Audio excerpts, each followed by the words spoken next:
Уважаемый господин Клюге, от имени представителей гражданского общества Туркменистана просим считать это письмо открытым обращением к вам лично и к вашей организации, на которое ожидаем ответа.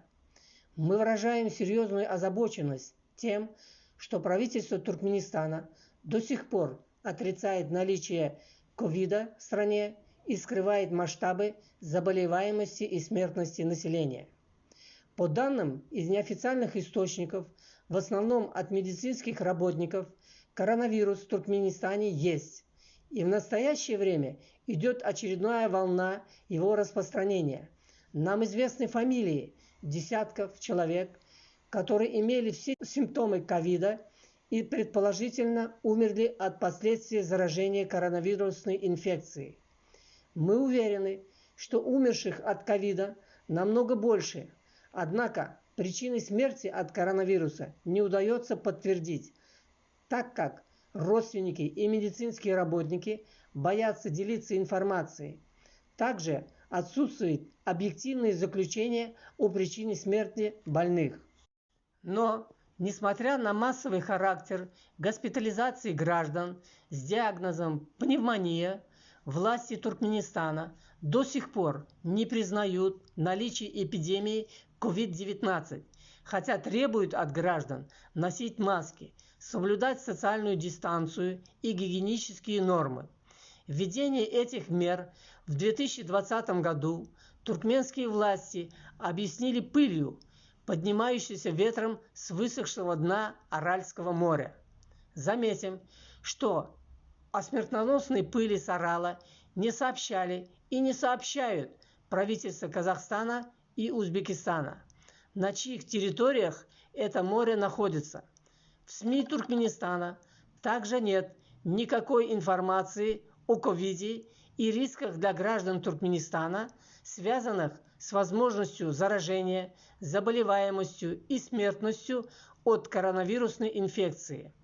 Мы убеждены, что именно отрицание с 2020 года органами государственной власти Туркменистана пандемии COVID-19, запрет на свободу распространения и получения информации, практикуемый в нашей стране, предопределили неосведомленность граждан о грозящей опасности.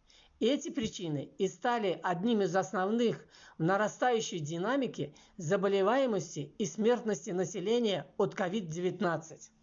По сообщениям многочисленных источников, больницы в столице страны и в регионах переполнены. У большинства людей нет денег на стационарное лечение. Пациентов, не имеющих средств, отправляют обратно со схемой лечения на дому. Местные власти выделяют земли под расширение имеющихся кладбищ или создание новых.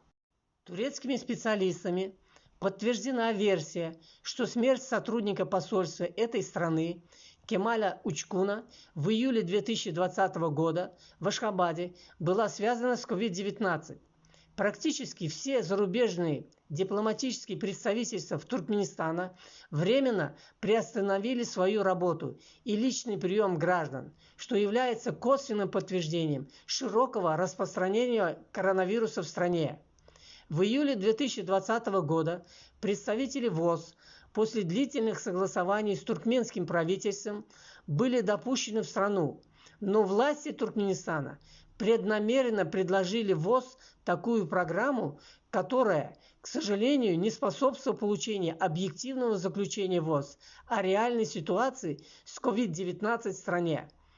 Хотим также напомнить, что в правительстве Туркменистана до сих пор, несмотря на обещания, данные в 2020 году ВОЗ, так и не предоставила биологические материалы больных в Туркменистане для экспертизы в независимых лабораториях.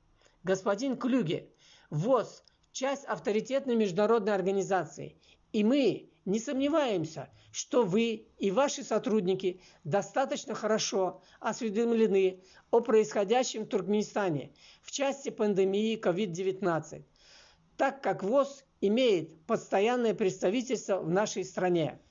Считаем необходимым официальное и публичное обращение ВОЗ Туркменистану в части выполнения следующих положений Устава ВОС. Правительства несут ответственность за здоровье своих народов, и эта ответственность требует принятия соответствующих мероприятий социального характера в области здравоохранения, способствовать созданию во всех странах осведомленного в вопросах здравоохранения общественного мнения. Считаем необходимым официальное и публичное обращение к правительству Туркменистана в части выполнения обещания об экспертизе биологических материалов больных в Туркменистане в независимых лабораториях как важного шага на пути признания Туркменистаном пандемии COVID-19 на своей территории. Уверены, что только так можно начать эффективную борьбу с COVID-19 в нашей стране и, используя международную помощь, организуемую ВОС, спасти жизни тысячи наших соотечественников. В надежде прочитать ответ с вашим мнением и разъяснением позиции ВОС по данной теме. С уважением, Бигмедова Таджигуль, Мамедов Вячеслав, Мисриханов Тимур, Мятиев Руслан, Тухбатуллин Фарид.